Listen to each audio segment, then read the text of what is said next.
একজন কৃষক দলের নেতা থানায় ঢুকে সিআইডি পরিদর্শককে করলো। সে সাধারণ একজন কৃষক দলের নেতা ভাই, সে থানার মধ্যে ঢুকে পড়েছে এবং সিআইডি পরিদর্শককে করেছে। এরপর তাকে যদিও গ্রেপ্তার করা হয়েছে, কিন্তু ততক্ষণে এই খবরটি পুরো জেলায় ছড়িয়ে পড়েছে, পুরো দেশে ছড়িয়ে পড়েছে, জানিয়ে পুরো সোশ্যাল মিডিয়া আজ উত্তাল। কৃষক দলের নেতার কতটুকু ক্ষমতা হলে সে থানায় ঢুকে পড়ে, ঢুকে সকল পুলিশ কর্মকর্তার সামনে গিয়ে একজন সিআইডি ইন্সপেক্টরের গায়ে তুলতে পারে। শুনলে অবাক হয়ে যাচ্ছে। দিনাজপুরে থানায় ঢুকে সিআইডির এক পুলিশ পরিদর্শককে অভিযোগে জেলা কৃষক দলের সাধারণ সম্পাদক মুজিবুর রহমানকে গ্রেপ্তার করেছে পুলিশ। এই ঘটনাটি ঘটে গিয়েছে 10ই আগস্ট। যখন দেখছিলাম তখন চোখ যেন কপালে উঠে যাচ্ছিল। কতটুকু সাহস, ক্ষমতার অপব্যবহার করলে এইভাবে পুলিশ কর্মকর্তার উপরে তুলতে পারে, তাও আবার তার নিজের থানায় ঢুকে। শুধু পুলিশ নয় ভাই, সে সিআইডির একজন উপপরিদর্শক, যারা এই দেশ থেকে গোপন সত্যটা তুলে এনে আপনাদের সামনে প্রকাশ করে। এমন একজন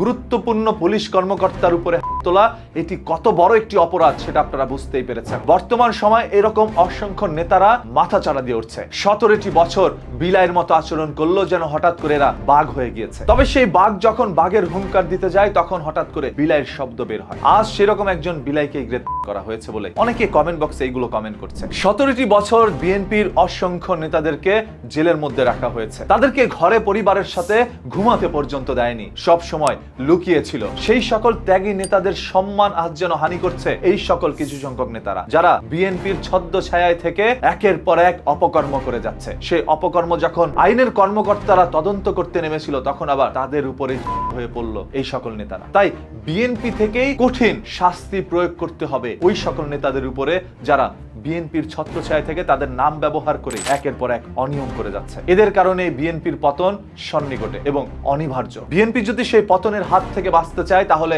এই নেতাগুলোকে দল থেকে বহিষ্কার করে শাস্তির আওতায় নিতে হবে। আর যেই সকল থানার পুলিশ কর্মকর্তারা এখনো কোনো দলের করছে, সেই সকল পুলিশ কর্মকর্তাকেও থানা থেকে বহিষ্কার করুন, পুরো প্রশাসন থেকে বহিষ্কার করুন। আমরা চাই না পুলিশ আর কোনো দলের হয়ে কাজ করুক, পুলিশ হবে জনগণের। তাহলে দলের লোকেরাও অনিয়ম করতে বুক কেঁপে উঠবে। পুলিশ যেন কারো কাছে বিক্রি হয়ে না যায়, আর যে সকল পুলিশ বিক্রি হয় ওরা পুলিশ নয়। সর্বশেষ এই যে থানার মধ্যে কৃষক দলের একজন নেতা ঢুকে যে একজন সিআইডি উপপরিদর্শকের উপরে তুলেছে, এই বিষয়টি আপনাদের কিসের আভাস মনে হচ্ছে? কোন দিকে যাচ্ছে এই দেশের পরিস্থিতি? কমেন্ট করে আপনার মূল্যবান মতামত জানান। আর প্রতিদিনের এই ধরনের ঘটনা, দুর্ঘটনা, লুকোনো সত্য জানতে পেজটাকে এখনই ফলো করে রাখেন।